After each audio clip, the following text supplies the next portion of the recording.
किस्से कविताएं में आपका स्वागत है। आज सुनिए रविंद्रनाथ टैगोर की प्रसिद्ध कहानी अनाथ। गांव की किसी एक अभागिनी के अत्याचारी पति के तिरस्कृत कर्मों की पूरी व्याख्या करने के बाद पड़ोसिन तारामती ने अपनी राय संक्षेप में प्रकट करते हुए कहा, आग लगे ऐसे पति के मुंह में। सुनकर जयगोपाल बाबू की पत्नी शशिकला को बहुत बुरा लगा और ठेस भी पहुंची।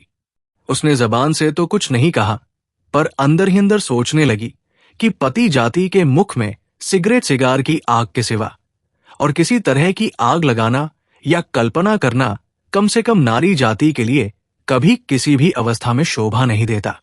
शशिकला को गुमसुम बैठा देखकर कठोर हृदय तारामती का उत्साह दूना हो गया। वो बोली, ऐसे खसम से तो जन जन की रान भली, और चटपट वहां से उठकर चल दी। उसके जाते ही बैठक समाप्त हो गई। शशिकला गंभीर हो गई।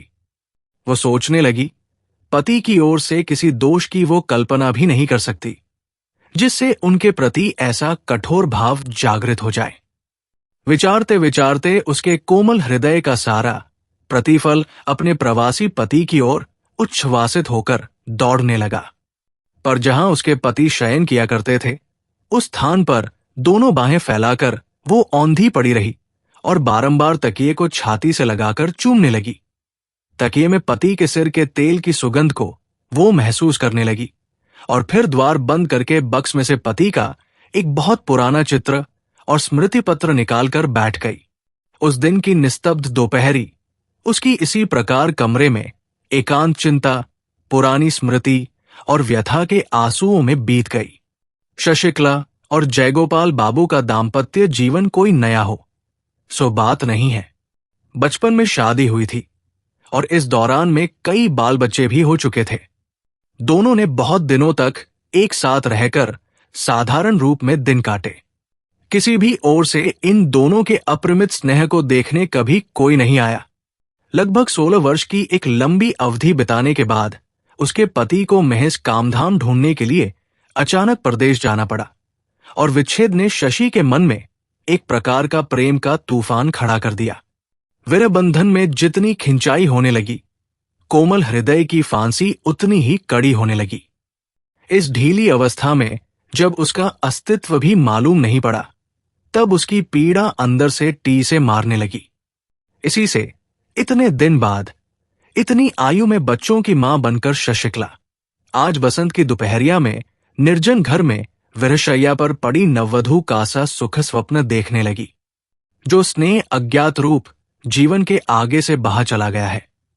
सहसा आज उसी के भीतर जागकर मन ही मन बहाव से विपरीत तैरकर पीछे की ओर बहुत दूर पहुंचना चाहती है, जहां स्वर्णपुरी में कुंज वनों की भरमार है और स्नेह की उन्माद अवस्था। किंतु उस अतीत के स्वर्णिम सुख में पहुंचने का अब उपाय क्या है, फिर स्थान कहां है? सोचने लगी, अब की बार जो वो पति को पास पाएगी, तब जीवन की इन शेष घड़ियों को और बसंत की आभा भी निष्फल नहीं होने देगी।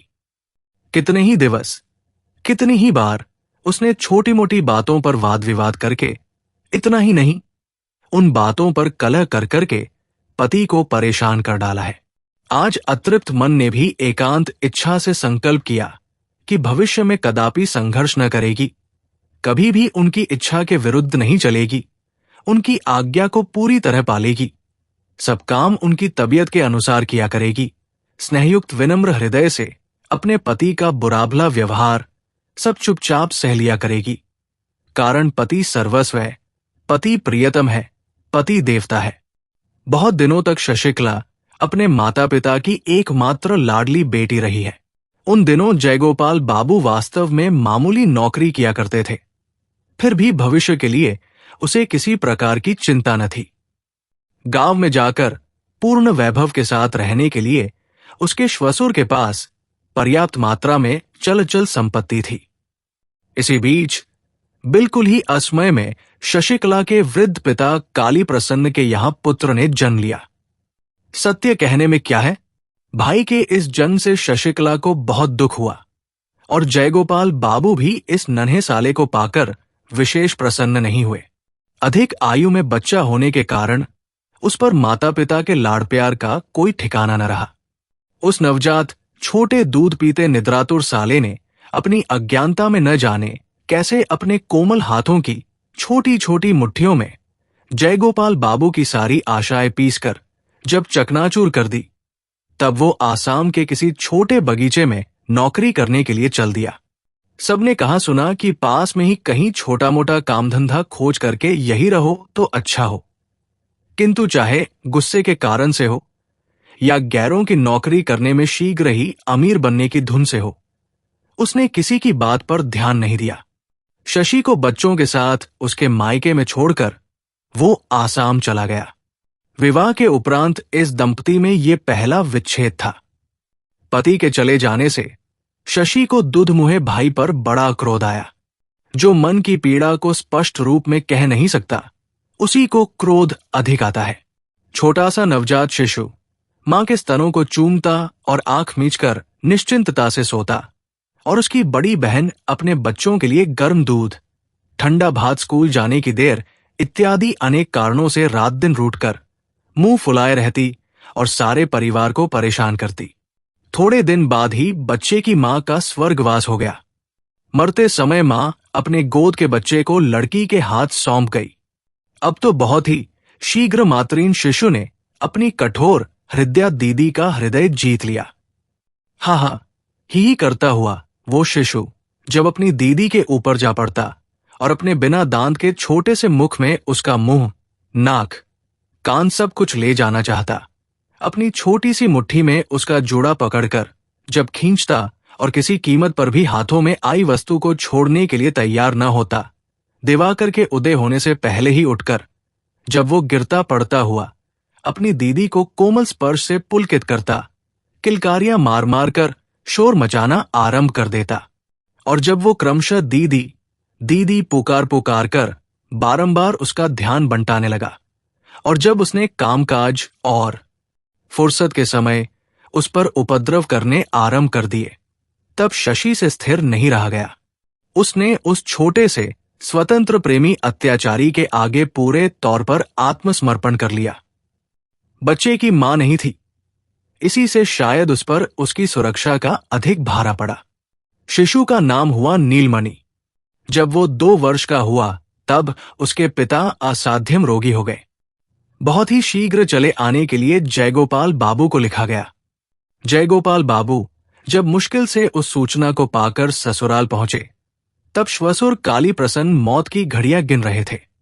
मरने से पूर्व काली प्रसन्न ने अपने एकमात्र नाबालिग पुत्र नीलमणि का सारा भार दामाद जयगोपाल बाबू पर छोड़ दिया और अपनी अचल संपत्ति का 1/4 भाग अपनी बेटी शशिकला के नाम कर दिया।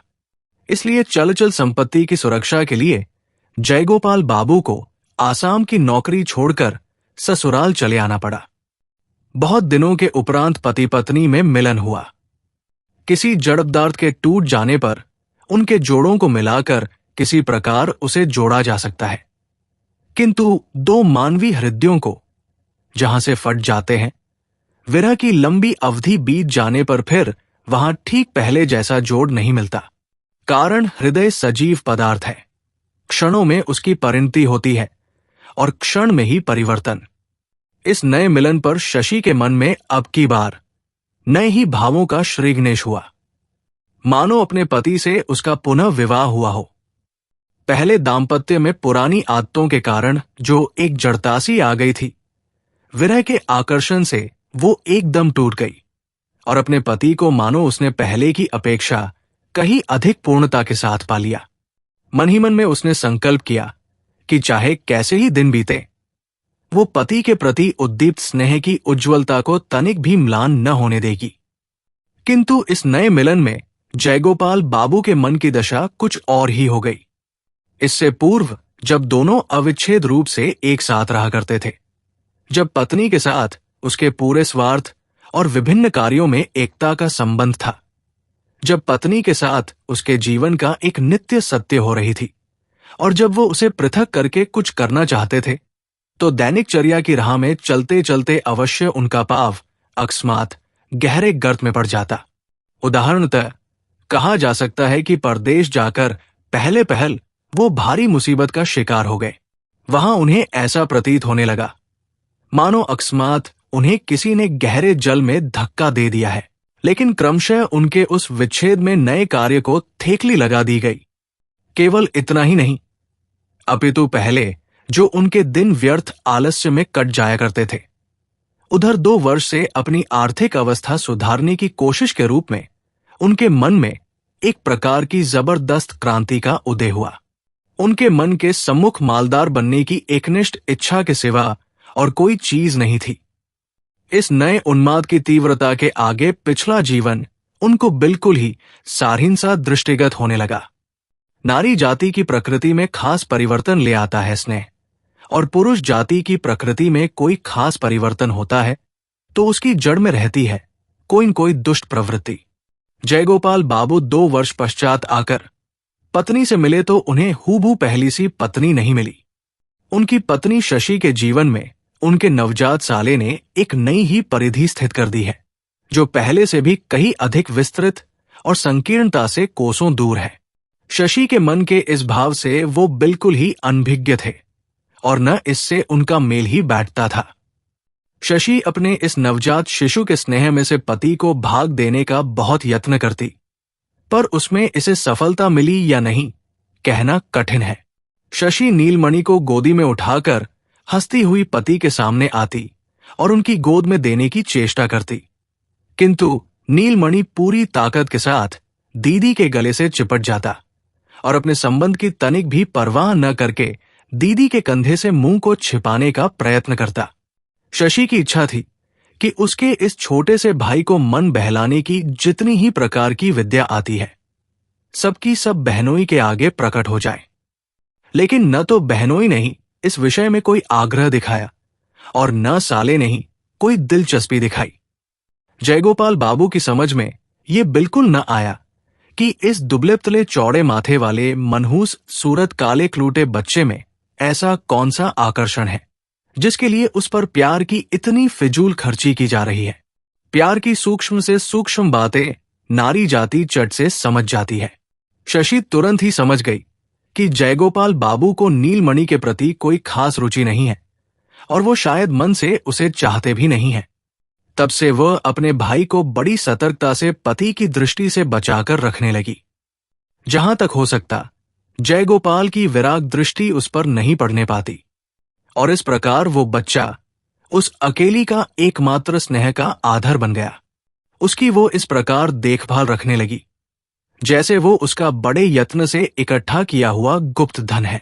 सभी जानते हैं कि स्नेह जितना ही गुप्त और जितना ही एकांत का होता उतना ही तेज हुआ करता है। नीलमणि जब कभी रोता तो जयगोपाल बाबू को बहुत ही झुंझलाहट आती, अतः शशि झट से उसे छाती से लगाकर खूब प्यार कर करके हंसाने का प्रयत्न करती।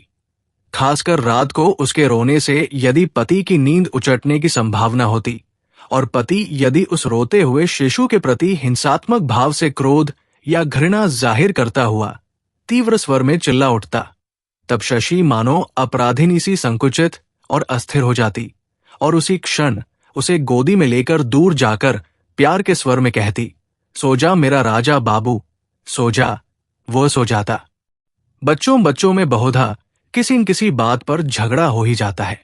शुरू में ऐसे अवसरों पर शशि अपने भाई का पक्ष लिया करती थी। कारण उसकी मां नहीं है।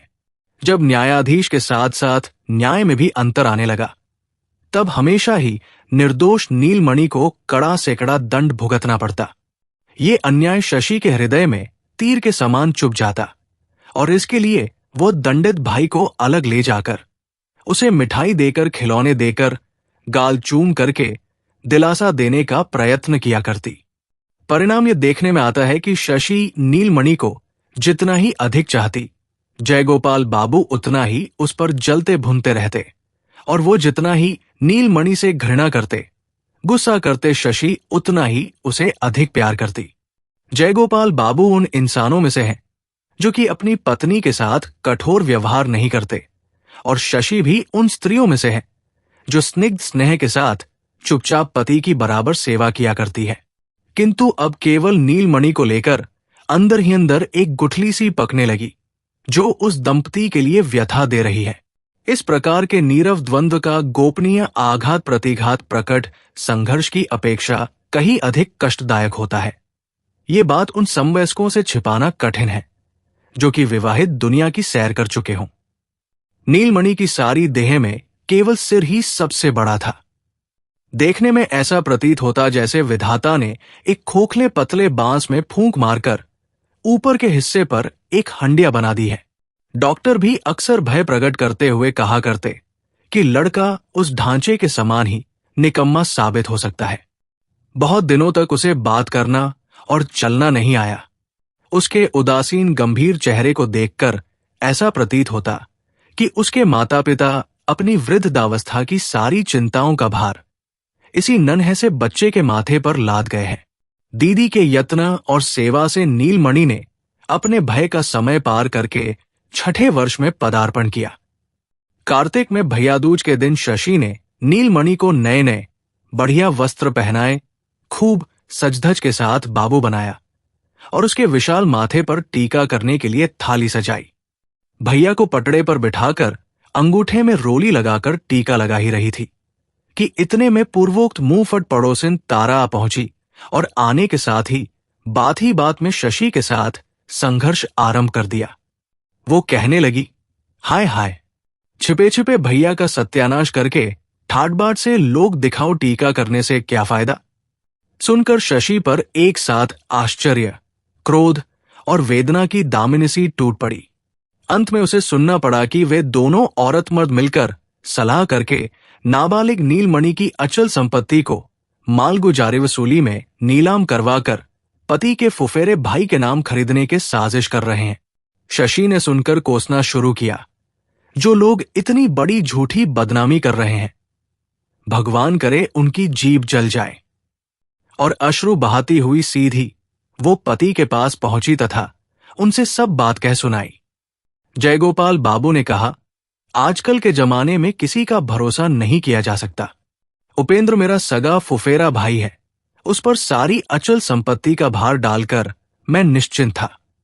उसने कब मालगुजारी नहीं भरी और कब नीलाम में हासिलपुर खरीद लिया, मुझे कुछ पता ही नहीं लगा। शशि ने आश्चर्य के साथ पूछा, तुम नालिश नहीं करोगे? जयगोपाल बाबू ने कहा, भाई के नाम नालिश कैसे करूं? और फिर नालिश करने से कुछ फल भी नहीं निकलेगा, गांड से और रुपए पैसे की बर्बादी होगी। पति की बात पर भरोसा करना शशि का कर्तव्य है, किंतु वह किसी भी तरह भरोसा न कर सकी। तब फिर उसकी अपनी सुख की घर गृहस्थी और स्नेह का दाम्पत्य जीवन सब कुछ सहसा भयानक रूप में उसके समक्ष आ खड़ा हुआ। जिस घरद्वार को वो अपना आश्रय समझ रही थी, अचानक देखा कि उसके लिए वो एक निष्ठुर फांसी बन गया है, जिसने चारों ओर से उन दोनों बहन भाई को घेर रखा है। वो अकेली अबला है, असहाय नीलमणि को कैसे बचाए, उसकी कुछ समझ में नहीं आता। जैसे जैसे वो सोचने लगी, वैसे वैसे भय और घृणा से संकट में पड़े हुए अबोध भाई पर उसका प्यार बढ़ता ही गया। उसका हृदय ममता और आंखें अश्रुओं से भर आई। वो सोचने लगी, यदि उसे उपाय मालूम होता तो वो लाट साहब के दरबार में अपनी अर्जी दिलवाती, और वहां से भी कुछ न होता तो महारानी विक्टोरिया के पास खत भेजकर अपने भाई की जायदाद अवश्य बचा लेती और महारानी साहिबा नीलमणि की वार्षिक 758 रुपए लाभ की जायदाद हासिलपुर कदापि नहीं बिकने देती। इस प्रकार शशि, जबकि सीधा महारानी विक्टोरिया के दरबार में न्याय करा के अपने फुफेरे देवर को ठीक करने का उपाय सोच रही थी, तब सहसा नीलमणि को तीव्र ज्वर चढ़ाया और ऐसा दौरा पड़ने लगा कि हाथ पांव तंग गए और बारंबार बेहोशी बढ़ने लगी। जयगोपाल ने गांव के एक देशी काले डॉक्टर को बुलवाया। शशि ने अच्छे डॉक्टर के लिए प्रार्थना की तो जयगोपाल बाबू ने उत्तर दिया, क्यों, मोतीलाल क्या बुरा डॉक्टर है? शशि जब उनके पांवों पर गिर गई, अपनी सौगंध खिलाकर भयभीत हिरनी की तरह निहारने लगी। तब जयगोपाल बाबू ने कहा, अच्छा, शहर से डॉक्टर बुलवाता हूं, ठहरो। शशि नीलमणि को छाती से चिपकाए पड़ी रही। नीलमणि भी एक पल के लिए भी उसे आंखों से ओझल नहीं होने देता। भय खाता कि उसे धोखा देकर दीदी उसकी कहीं चली जाए और इसलिए वो सदा उससे चिपटा रहता, यहां तक कि सो जाने पर भी पल्लू कदापि नहीं छोड़ता। सारा दिन इसी प्रकार बीत गया। संध्या के बाद दिया बत्ती के समय जयगोपाल बाबू ने आकर कहा, शहर का डॉक्टर नहीं मिला, वो दूर कहीं मरीज देखने गया है। और इसके साथ ही ये भी कहा, मुकदमे के कारण मुझे अभी इसी समय बाहर जाना पड़ रहा है। मैंने मोतीलाल से कह दिया है, दोनों वक्त आकर अच्छी प्रकार से देखभाल किया करेंगे।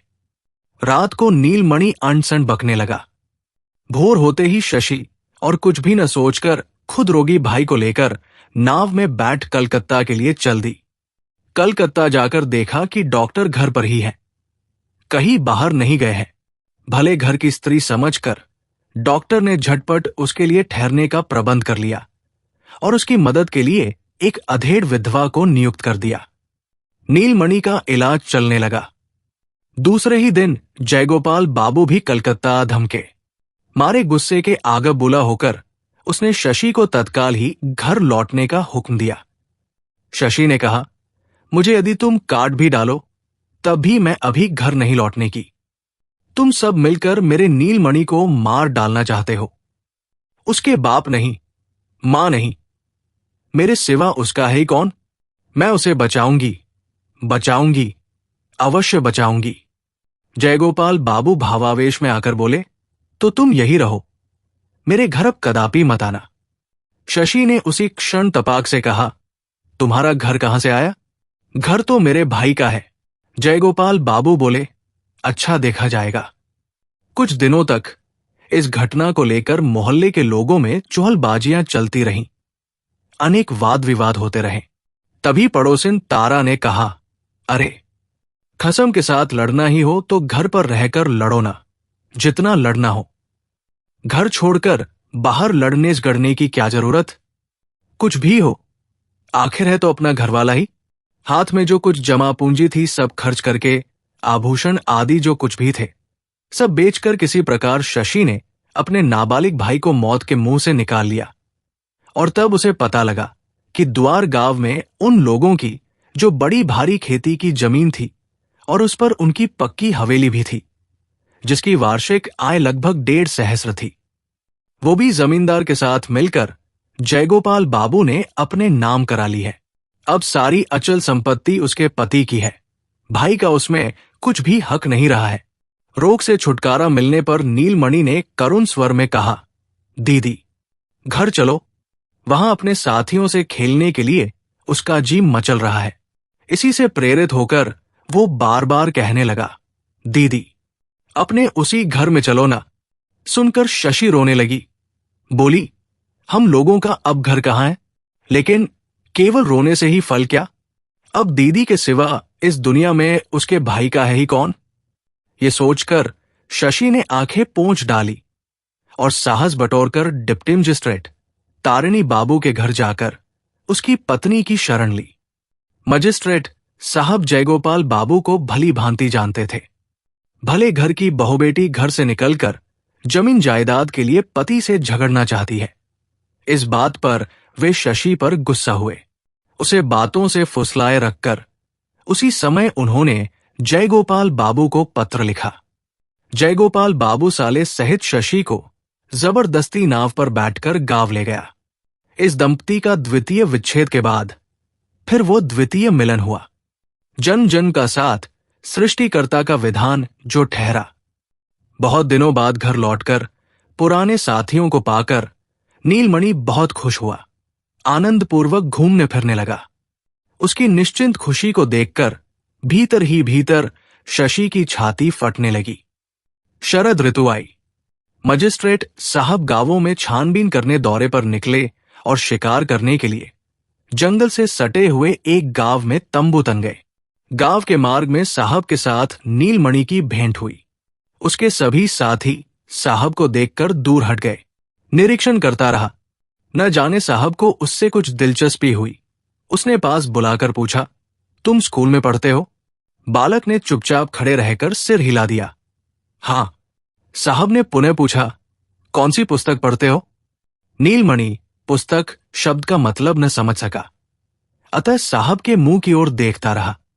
घर पहुंचकर नीलमणि ने साहब के साथ अपने इस परिचय की बात खूब उत्साह के साथ दीदी को बताई।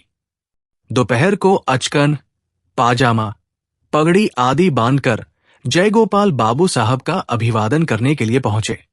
साहब उस समय तंबू के बाहर खुली छाया में कैंप मेज लगाए बैठे थे। सिपाही वगैरह की चारों ओर धूम मची हुई थी।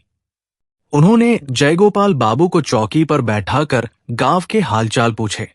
जयगोपाल बाबू सर्वसाधारण गांव वालों के सामने जो इस प्रकार बड़पन का स्थान घेरे बैठा है, इसके लिए वो मन ही मन फूला नहीं समा रहा है। उसके मन में बार बार ये विचार उठ रहे थे कि इस समय चक्रवर्ती और नंदी घराने का कोई आकर देख जाता तो कितना अच्छा होता। इतने में नीलमणि को साथ लिए अवगुंठन ताने एक स्त्री सीधी साहब के सामने आकर खड़ी हो गई। बोली, साहब आपके हाथ में मैं इस अनाथ भाई को सौंप रही हूं, आप इसकी रक्षा कीजिए।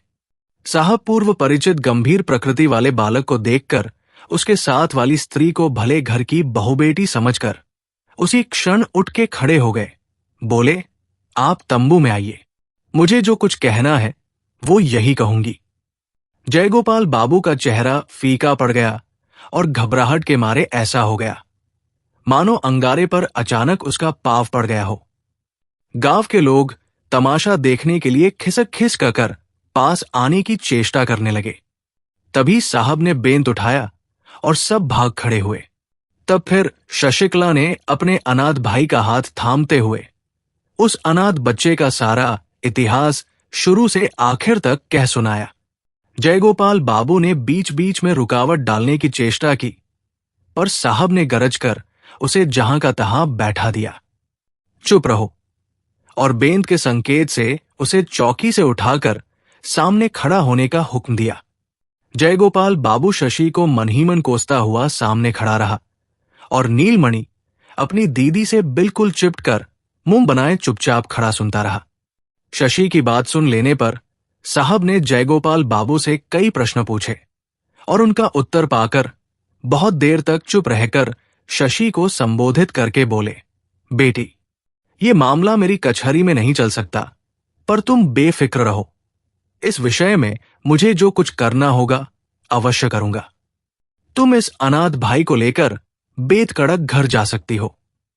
शशि ने कहा, साहब, जब तक इस अनाथ को अपना मकान नहीं मिल सकता तब तक इसे लेकर घर जाने का साहस मैं नहीं कर सकती। अब यदि आप इसे अपने पास नहीं रखते तो और कोई भी इस अनाथ की रक्षा नहीं कर सकता। साहब ने पूछा, तुम कहां जाओगी? शशि ने उत्तर दिया, मैं अपने पति के घर लौट जाऊंगी, मेरी कुछ फिक्र नहीं है। साहब मुस्कराया और ताबीज बंधे और दुबले तले गंभीर स्वभाव वाले काले रंग के उस दुखी अनाथ बालक को अपने पास रखने को तैयार हो गया। इसके उपरांत शशि जब विदा होने लगी तब बालक ने उसकी धोती का छोर पकड़ लिया। साहब ने कहा, बेटा, तुम डरो मत, आओ मेरे पास आओ। अवगुंठन के भीतर अश्रुओं से झरना बहाते और पोंछते हुए अनाथ की दीदी ने कहा, मेरा राजा भैया है ना, जा जा, साहब के पास जा, तेरी दीदी तुझसे फिर मिलेगी। अच्छा। इतना कहकर उसने नीलमणि को उठा छाती से लगा लिया और माथे पर, पीठ पर हाथ फेरकर किसी प्रकार उसके पतले हाथों से अपनी धोती का छोर छुड़ाया और बड़ी तेजी से वहां से चल दी। साहब ने तुरंत ही बाएं हाथ से उस अनाथ बालक को रोक लिया और बालक दीदी दीदी चिल्लाता हुआ जोर जोर से रोने लगा। शशि ने एक बार मुड़कर दूर से अपना दाहिना हाथ उठाकर अपनी ओर से उसे चुप होने के लिए सांत्वना दी और अपने टुक टुक हुए हृदय को लेकर और भी तेजी से आगे निकल गई। फिर बहुत दिनों तक उस पुरानी हवेली में पति पत्नी का मिलन हुआ। सृष्टिकर्ता का विधान जो ठहरा, लेकिन ये मिलन अधिक दिन तक न रह सका। कारण इसके कुछ ही दिन बाद एक दिन भोर होते ही गांव वालों ने सुना कि रात को जयगोपाल बाबू की स्त्री हैजे से मर गई और रात ही को उसका अंतिम संस्कार हो गया। विदा के समय शशि अपने अनाथ भाई को वचन दे आई थी कि उसकी दीदी उससे फिर मिलेगी। पता नहीं उस वचन को वो निभा सकी अथवा नहीं। ऐसी और कहानियों के लिए आप किससे कविताएं पेज को, चैनल को लाइक, फॉलो व सब्सक्राइब करें प्लीज। कोई सुझाव हो तो अवश्य दें। धन्यवाद।